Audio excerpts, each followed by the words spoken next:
Christianity is really all about Christ. It is about the person, the thoughts, the teachings, the deeds of Jesus Christ.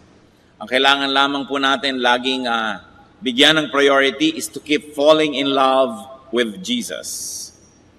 Kung minsan po tayo ay nawawala ng gana sa ating mga pagsisikap, kung minsan merong nagbabackslide, kung minsan merong nawawala ng sigla sa buhay espiritual, maging sa paglilingkod sa Diyos, at isa lang ang nagiging dahilan niyan, that we forget to keep falling in love with Jesus.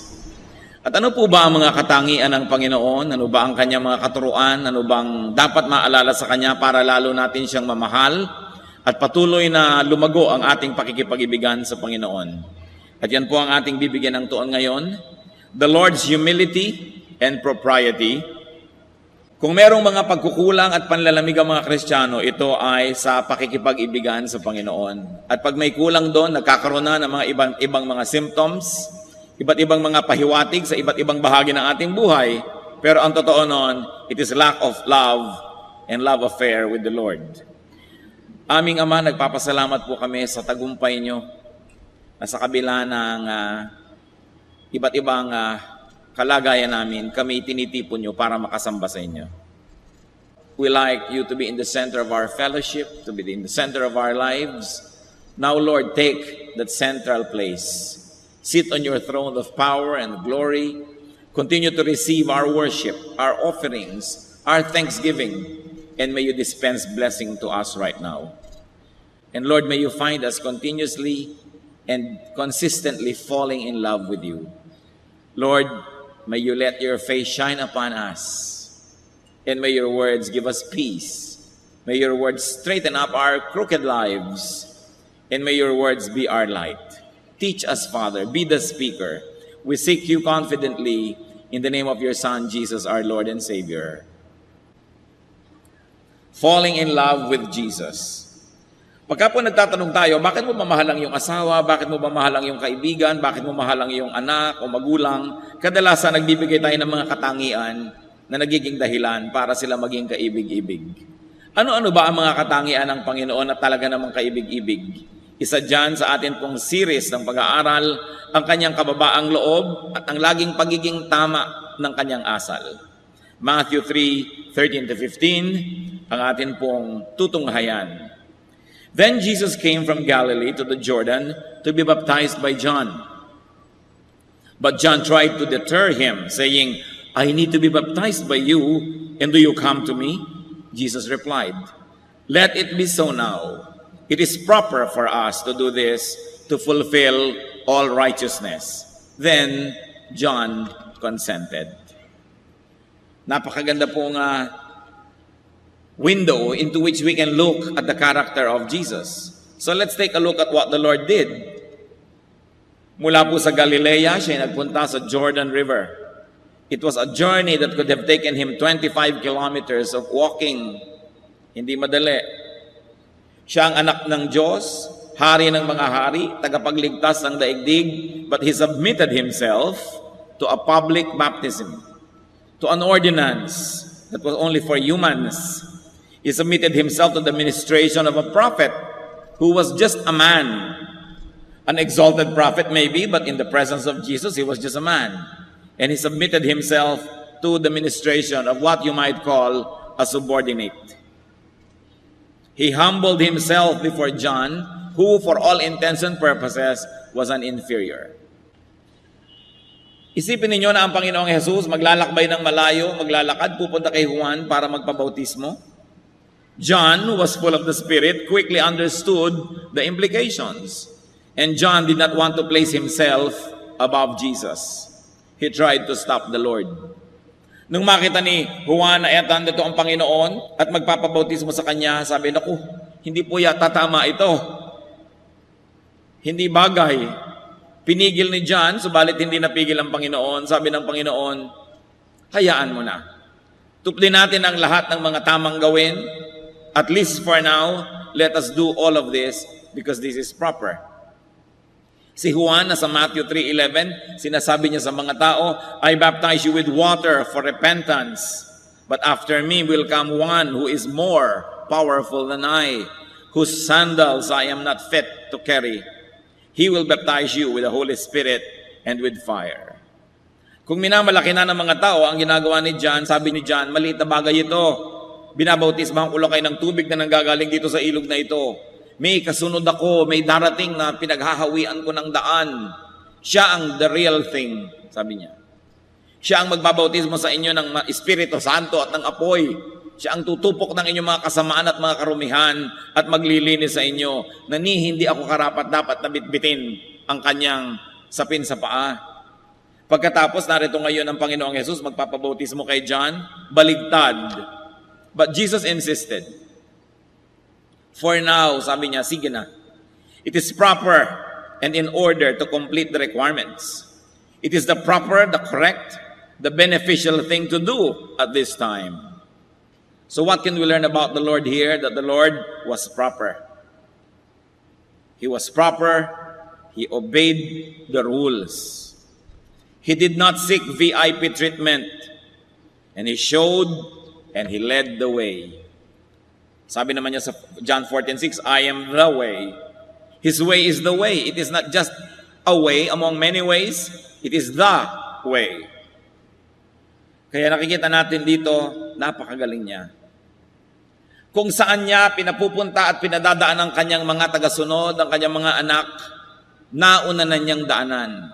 Maging ang pagsunod sa tubig ng bautismo, sinunod niya. Wala siyang ipinagagawa sa atin na di niya naunang gawin. Wala siyang kabanalan, pagtitiis, pagsasakripisyo na hinihingi sa kanyang mga anak na hindi na niya naunang ginawa pa.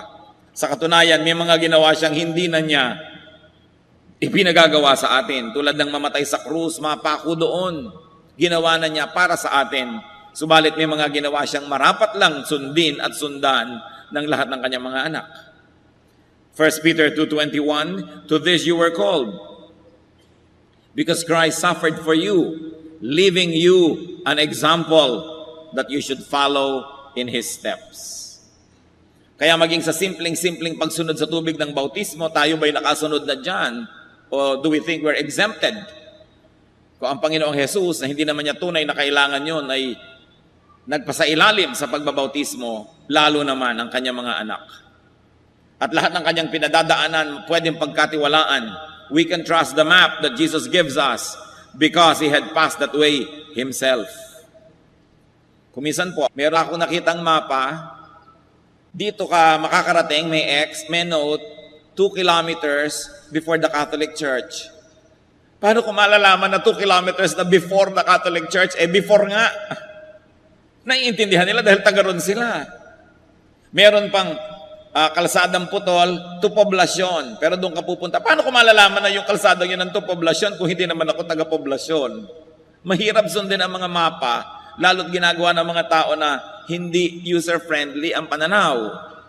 Pero ang mapa na ibinibigay sa atin ng Panginoon, dinaanan niyang lahat na test na niya. So alam niya, pwedeng pagkatiwalaan yon. Pag sinabi ni Lord, lumiko ka sa kanan, dumiretso ka, umakyat ka, sundin dahil nadaanan na niya. Kung ano pa man ang mga makikita niyo mga kapatid sa Biblia, mga katuruan ng Diyos, sinasabi niyo parang hindi yata ito practical, parang mahirap ito sundin, magtiwala dahil ginawa na ng Panginoon yon.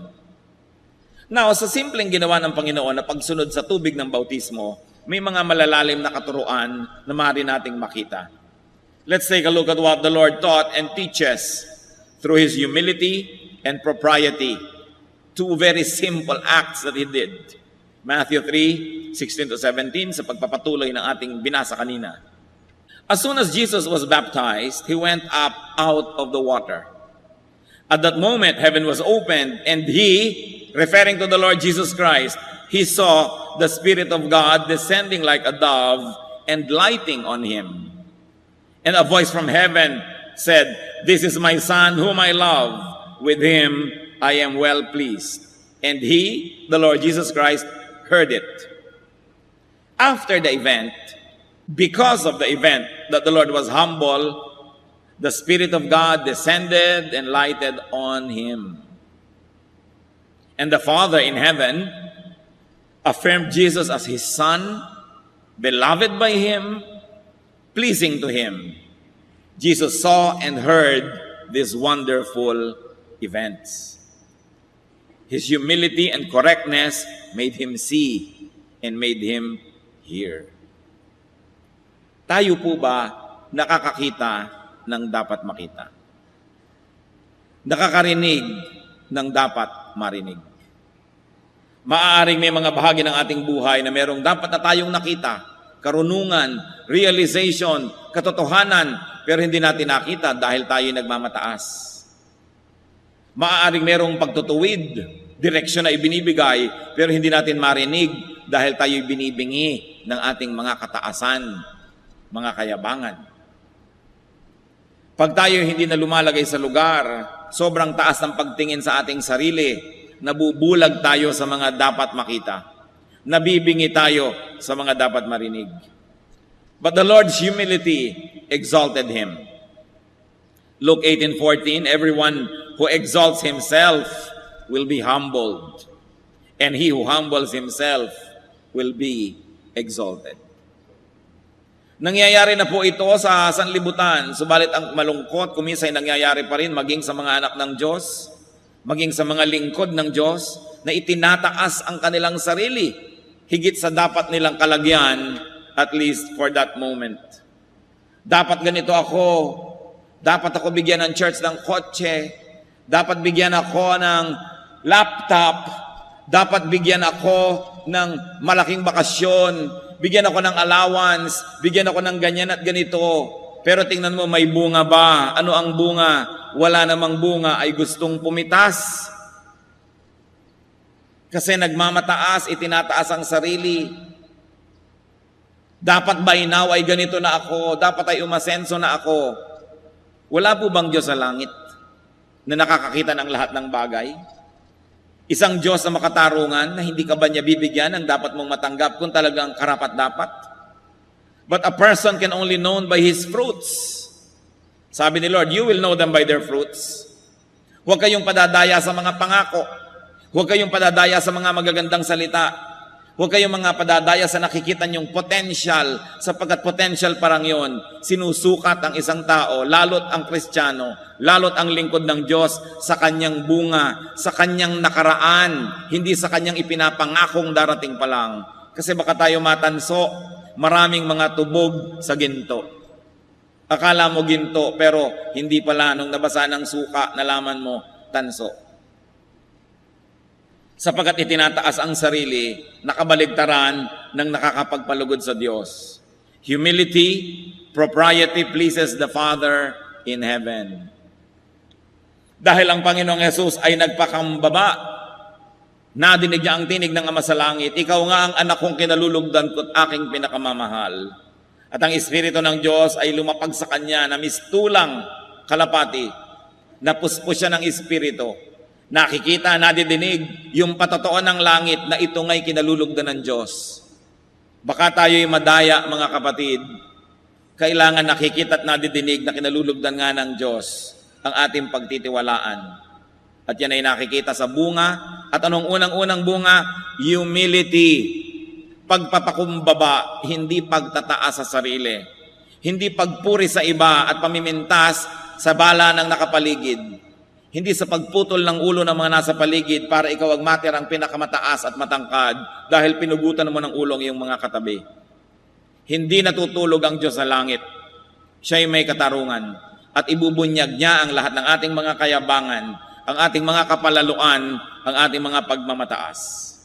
May itinuturo dito ang Panginoon sa atin sa pagpunta niya kay Juan Bautista. Go to your John the Baptist. Go to the Lord's prophet, to the Lord's anointed, go to the Lord's instrument.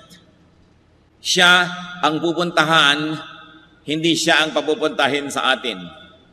Mahirap ba sa Panginoong Jesus na sabihin, tawagin niyo si John at bautismohan ako dito. Pero siya ang nagsadya. Siya pa nga ang anak ng Diyos. Pero siya ang nagsadya doon sa lingkod ng Diyos. 2 Kings 1, 9-10, meron pong isang haring palalo. Ang lakas ng loob na ipatawag ang propeta. Then he sent to Elijah a captain with his company of 50 men. Biro nyo, isang kapitan sa hukbo at may kasamang 50 sundalo. The captain went up to Elijah, who was sitting on the top of a hill, and said to him, "Man of God, the king says, come down." Sabi ng kapitan, "Lingkod ng Diyos, pinatatawag ka ng hari, manaog ka." Elijah answered the captain, "If I am the man of God, may fire come down from heaven and consume you and your 50 men." Then fire fell from heaven and consumed the captain and his men. Isipin ninyo. Sabi niya, lingkod ng Diyos, bumababa ka dyan, pinapatawag ka ng hari. Sabi naman ng propeta, kung totoo ang sinabi mo na ako'y lingkod ng Diyos, kung ganoon ako'y pinagpapalat pakikinggan ng Diyos, nawa ay umulan ng apoy at masunog kayong lahat dyan. And instantly, umulan ng apoy at nasunog nga silang lahat. Isang leksyon, huwag nagmamataas, huwag ipinapatawag ang lingkod ng Diyos, kahit ka donor, kahit ka nagbibigay. Do not make God's servant come to you unless you are bedridden or in prison. Alam niyo ng Diyos, kaya malaki yung itinuturo niya, visit the sick, visit those in prison, kasi alam niya hindi makakalapit sa mga lingkod ng Diyos. So sa ganung mga pagkakataon, dapat ang lingkod ng Diyos ang lumapit. But on all other instances, you go to the servant of God, just like Jesus did. Siya na nga yung hari ng mga hari, ginawa niya, tapos tayo pa, ang hindi sumunod doon. Let your John minister to you. No matter how superior you may feel, no matter how superior you may think of yourself, or no matter how superior you may actually be, submit to God's chosen servants. Hindi komot meron kang PhD in English literature, ayaw mo nang umattend sa Bible study na hindi makapronounce ng F ang teacher. Kasi hindi naman grammar school yon. Ngayon, siyempre, maganda kung nakaka-pronounce ka ng V at F. Pero huwag mong hayaan na yung edukasyon mo at yung sa palagay mo yung mataas mong kalagayan ay maging hadlang para ka magpakumbaba sa presensya ng lingkod ng Diyos. Kung siya man ay hindi nagkaroon ng pribilehiyong magkaroon ng mataas sa pinag-aralan, kung siya ang ginagamit ng Panginoon, ay magpakumbaba ka. Nakita niyo po yung qualification ng Panginoon at ni John the Baptist, pagkalayo-layo naman noon, sobrang layo, pero siya ay nagpakumbaba. Si John ayaw nga sabi niya, hayaan mo na. Itong marapat, itong tama, gawin natin. Hebrews 13:17, obey your leaders and submit to their authority. Gaano karaming mga anak ng Diyos ang nag-o-obey sa kanilang leaders at nagsasubmit sa authority?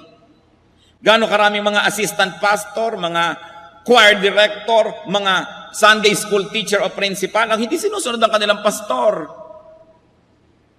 Nagre-rebelyon, gusto magtayo ng sarili nilang mga kaharian. Obey your leaders and submit to their authority.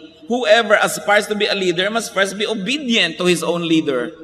Kaya kung hindi siya obedient, nakikita nyo na, hindi ito ang material to become another leader. Huwag tayong mapadaya sa mga pangakot magagandang mga salita.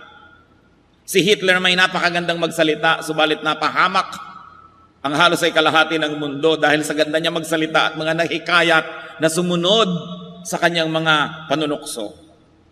Ano po ang sabi ng Hebrews 13:14? They keep watch over you as men who must give an account. Obey them so that their work will be a joy, not a burden, for that would be of no advantage to you. Masyado pong casual ngayon ng maraming Kristiyano. They obey only as their convenience allows. They obey only as they deem fit. But on all other areas, ang sarili na nila ang kanilang sinusunod. Kaya nawawala yung kapangyarihan ng church, nababawasan yung kapangyarihan ng fellowship ng Panginoon na dapat sana isang marching, conquering, victorious army. But what happens to an army when there is insubordination? It will collapse. That's why it is important to obey the chain of command. What else does the Lord teach us through His humility? Be sensitive to moments that require submission and humility. Do not be consistently high or glorious or above others. Do not desire to be above others. Ang itinuturo ng Panginoon, magpaligsahan kayo sa pagpapakumbaba, hindi sa pagmamataas, hindi sa pagyayabang. Maging sa mag-asawa, mga kapatid. Hindi ba higit lalo kayong mai-inlove sa inyong asawa kung siya mapagpakumbaba sa inyo? Hindi ang yabang-yabang niya. Hindi yung tinatrato kayo na para kayong basahan. Yun na lang gusto niyang panoorin ang mahalaga, yung gusto niyang panoorin hindi na. So siya ang may hawak ng remote parate. Naranasan niyo na bang iabot sa inyo ng asawa, o eto ang remote darling, ikaw naman ang masunod. Hindi. Ako nagbabayad ng kuryente. Ako may hawak ng remote. No? Naging mas mahalaga na ba sa inyo kung anong ayaw niya, giniginaw na pala siya, gusto niyo yung temperature ng aircon, kayo naman gusto niyo parang nakano kayo sa Alaska. So magbalot ka dyan, gusto ko malamig. Hindi ba nawawalan yung pag-ibig, unti-unting nababawasan ng konti-konti, pero patuloy na nangyari yan, araw-araw, linggo-linggo, buwan-buwan, taon, mamaya, gusto na makipaghiwalay sa inyo? Kasi wala nang mahanap na iibigin.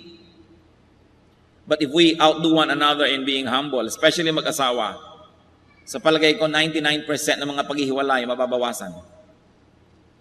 Yung pagpapaka-humble. Hindi pagka nagagalit na, nagsusumbatan. Ako ang kumikita dito, dinampot lang kita sa lusak. Nagsusumbatan. Ang ganda-ganda ko nung araw, pinakasalan kita, etong nangyari sa akin. Kaya nawawala ang pag-iibigan because people become proud. Romans 12:3, do not think of yourself more highly than you ought, but rather, think of yourself with sober judgment. Ibig sabihin ng sober, yung hindi laseng. Sabi yung iba, laseng ang pagsukat nila sa sarili. Nalalasing sila, hindi tama ang kanilang judgment. Akala nila ang taas-taas nila. Akala nila ang runong-runong nila. Akala nila ang galing-galing nila. Sabi, think of yourself with sober judgment in accordance with the measure of faith God has given you. So mahalaga po, lagi tayong magpakumbaba. Pwedeng magaling na magaling tayo sa isang area of our life, pero on all other areas, may mas magaling na sa atin. The more specialist you become, the less you know about everything else outside of your area of specialty. Kaya dapat mas magiging humble ka pa. May 3 kang buhol-buhol na PhD, mas maging humble ka. Siguradong wala ka ng oras para pag-aralan ng ibang bagay. So sa mga bagay na yun, mangmang ka. Kaya dapat tayo ay mapagpakumbaba. What else does the Lord teach us? Be proper. Lumagay sa lugar. Kung ikaw ay may organisasyon, ikaw ay isang may sinusundan, maging masunurin. Meron ka ng mga pinamumunuan, mamuno ka talaga. Hindi ka naman makapamuno. Hanggang doon na lang ang kaya mo, dahil hanggang doon ka lang, ayaw mo pang may ibang mamuno sa mga tao. Wala tuloy mangyari sa lahat.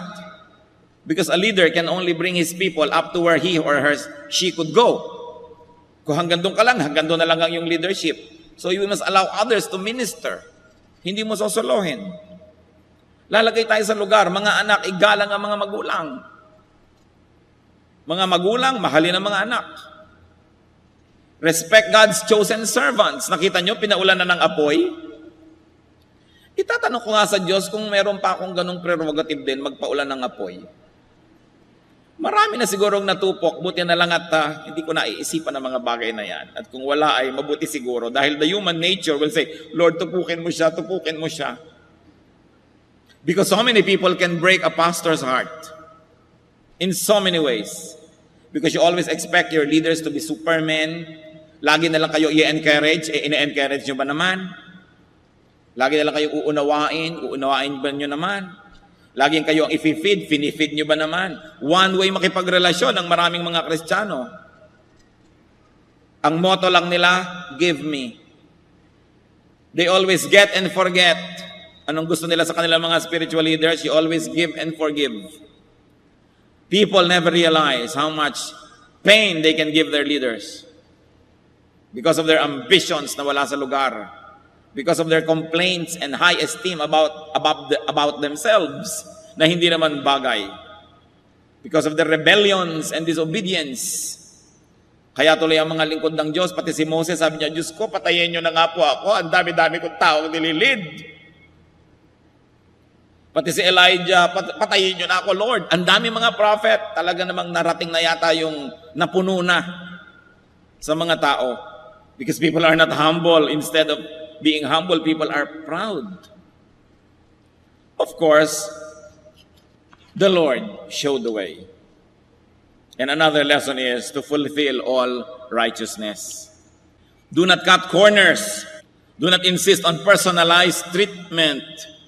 on being exempted from the rules. Maraming mga Kristiyano lagi gusto exempted. Pag magpe-pray na ang elder, ang pastor, o mag-pray na kayo, pwera na siya, hindi na siya makikipray.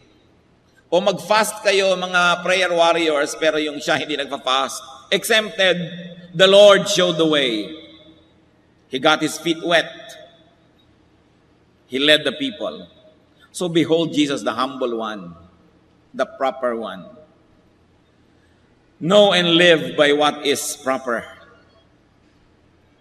Kailangan doon po tayo nananahan, tumitindig doon sa tama, sa correct, sa decente. 2 Corinthians 8:21, for we are taking pains to do what is right, not only in the eyes of the Lord, but also in the eyes of men. Gawin ang tama. Tama bang itaas ang sarili, ibaba ang iba? Tama bang pintasan ang iyong organisasyon para magmukha lang na ikaw ang tama? Tama bang pagmukhain mong masama ang iba para lang pagmukhain mo ang sarili mong mabuti? Kung meron po tayong mga tanong na dapat itanim sa ating laging isip, pwede niyong idikit sa inyong refrigerator, isulat sa inyong mga bulletin board. A beautiful question to always ask is it proper? Is it proper? Merong isang rebellious teacher, merong isang rebellious na assistant, merong isang rebellious na ganito. Is it proper to support them? Is it proper? Tama ba? Yun ang itanong. Is it the proper way? May nagmamataas, papalakihin mo palalo yung ego. May nagrereklamo, lalo mo pang susulsulan. May nagagalit, lalo mo pang gagalitin. Is it the proper way? Or should we give balance? Kaya kung minsan may mga tao nagpapakounsel sa inyong lingkod, kung minsan gusto na yatang sumama ang loob, akala laging kinakampihan ko yung kanilang isinusumbong. Pero di ba yun ang tama? Pag may nagsusumbong sa'yo, pag may nagagalit, bigyan mo naman siya ng balance, bigyan mo naman, baka naman hindi ganun, baka ganito naman yung ibig sabihin ng kinakalaban mo. Hindi yung gusto mo lang kampihan ka ng kampihan ng kampihan. At siyempre, pag yung kabila naman ang kausap, ganun ka rin naman. May kabutihan naman siguro ito, isipin mo rin, baka naman nagkakamali ka. Maliban na lang ang gusto nyo sa counselor, sul-sol. At kakampihan kayo lagi agad. Di hindi tayo nagka-balance. Kaya ba nagpapa-counsel, tatanungin ko, teka muna kapatid, gusto mo bang humingi ng payo o gusto mong humanap ng kakampi? Linaw-linawin mo kung anong pakay mo. Kasi kung kakampi lang ang hanap mo, hindi ka dito dapat maghanap. Maghanap ka sa iyong mga kaya mag-anak. Alam niyo naman, maraming ka mag-anak, bulag. Kahit ano na ang ginagawang kasamaan ng mga anak, kakampi pa rin. Kahit anong kamalian. Nakakita na ba kayo ng magulang na yung anak ko kasi masama na-influence tuloy yung mga kabarkada niya? Wala pa akong nadinig na ganun. Mabuti ang anak ko, masama ang mga kabarkada niya, siya ang na-influence. Siyempre yung mga magulang naman ng kabarkadang yun, yun din na sinasabi, mabuti ang anak ko, yung kabarkada na yun ang masama. Dapat ang mga magulang hindi bulag. Maraming mga kasamaan ng ating mga anak ay hindi tuloy na puputol, hindi na itatama dahil kinukonsente. Lagi na lang inuunawa. But look at the Lord Jesus Christ. His humility teaches us that if we are wrong, we are wrong. If our children are wrong, let's admit it. Hindi lagi natin yan na ipaglalaban. Hindi natin kailangan ng kakampi. Ang kailangan natin yung katotohanan, yung tama, yung mabuti. So the Lord is really very lovable. What He did by going to John accomplished another thing. He honored and endorsed John. Si John ba naman na mula pa sa pagkabata ay nagtitiis na hindi kumain ito, hindi uminom noon, hindi gawin ito dahil siya isang lingkod ng Diyos? So the Lord endorsed him before everybody. Look, I am Jesus of Nazareth, the Son of God, but I submit to His baptism. In-honor niya yung lingkod ng Diyos. Of course, a practical lesson we can learn is to honor God's faithful servants. Remember, faithful servants. Hindi lahat ng servants faithful. 1 Timothy 5:17, the elders who direct the affairs of the church well. Merong well, hindi basta nagdidirect. The elders who direct the affairs of the church well are worthy of double honor. Especially those whose work is preaching and teaching. To honor. The Lord did that to John. He honored John. Kaya tayo po, kung sinasabi nyo, great kayo, marunong kayo, magaling, the truly great can do good by lifting others with their attention, with their presence, with their recognition. Kung kinikilala kayo ng lipunan na achiever, mahusay, magaling, tapos nagsasubmit kayo sa isang Bible study leader na maaaring simpleng tao, at least during the Bible study, no? Binibigyan nyo siya ng encouragement.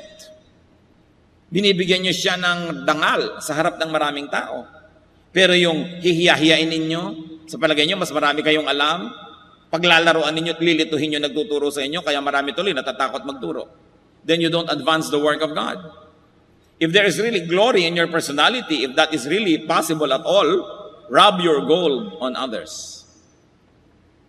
Kung kayo isang mahal na tao, by attending a Bible study, you glorify the group and you honor the leader. Nakakatulong kayo. Kaya bilib na bilib po ako sa ilang mga taong talagang dapat ay kinikilala na sila, bantog na bantog. Halimbawa si Dr. Lucrecia Casilag, National Artist for Music. Pero kitang-kita ko po siya sa kanyang mga kilos, kung may mga struggling musicians, mga nag-uumpisang musical groups, pupunta siya, makikinig, a-attend, dadalo. Hindi siguro para matuto pa siya dahil napakarami na niyang alam, pero kung ano man ang meron siya na dangal, inililipat niya doon sa kanyang pinupuntahan para umattend siya. If you think you're a very important person, then you should go to events that are not so important so that you can give importance to it and so that you can encourage people.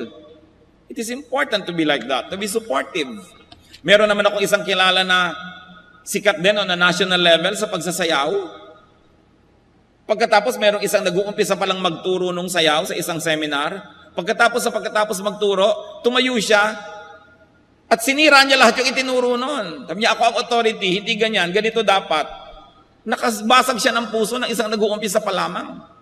Hindi naman ikamamatay yung nadinig ng mga nakinig, hindi niya kailangang ibahin doon sa oras na yun mismo. Ito'y maling paggamit ng authority or glory. If you think you are very good, encourage those who are just starting. Don't kill their enthusiasm. Kaya mahalaga yung pagiging mapagpakumbaba. And we should love the Lord for His humility, for His propriety, His social correctness, and to love the Lord for His respect for the system. Meron siya respeto doon sa system. And if you're going to love people for humility, for their propriety and respect for the system. Brothers and sisters, let's be more personal. Let's be more lovable by being humble ourselves, by our correctness and properness, by our respect for the system. Let's be like Jesus. And one reminder, do not abuse the humble. Hindi naman ko may mapagpakumbaba ay aapihin mo na. Hindi ko may mapagbigay at mapagpaubaya ay lagi nang ikaw ang mauuna. Recognize and do not abuse other people's humility, so that you will encourage them to continue being humble. And you will teach lessons to those who are watching, that they too can be humble because the humble people don't get abused.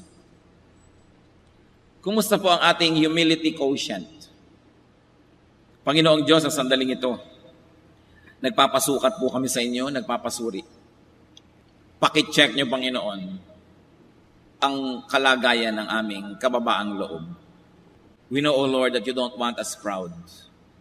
Satan wants us proud. Because when we are proud, nobody likes us. When nobody likes us, we're alone. And when we are alone, it is easy for Satan to manipulate us. Give us this wisdom to understand, O God, that it is in humility where victory is. Victory is in humility, not in arrogance. That arrogance is of the devil. That pride was the sin of Satan. Lord, check our hearts. We like to learn from you, Lord Jesus, to be humble, to be correct, to be proper. Mga kapatid, sino man sa atin ngayon ang nagnanais humingi sa Panginoon ng dagdag pang mga grasya upang matuto tayong maging mapagpakumbaba, sa kinilalagyan nyo sa inyong pag-upo, manalangin sa Panginoon. Ihingi natin ang tawad ang ating mga kayabangan. ihingi natin ang tawad ang ating mga pagmamataas. At sikapin din humingi ng tawad sa taong nasasaktan natin. Bunga ang hinahanap sa atin ng Diyos. Kabutihang loob, kababaang loob. Hindi lang aksyon. Hindi lang yung nakikita ng tao na performance. Puso na mapagpakumbaba. Kung meron sa atin na dahil sa mga tinamasang tagumpay, naging mayabang, isang paalala ito ngayon. Do not harden your heart as in the rebellion, but be humble. We are nothing. We can do nothing. We can have nothing on our own. Everything is God's grace.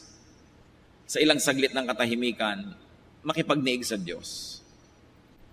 The Lord hears. Let's be silent before the Lord.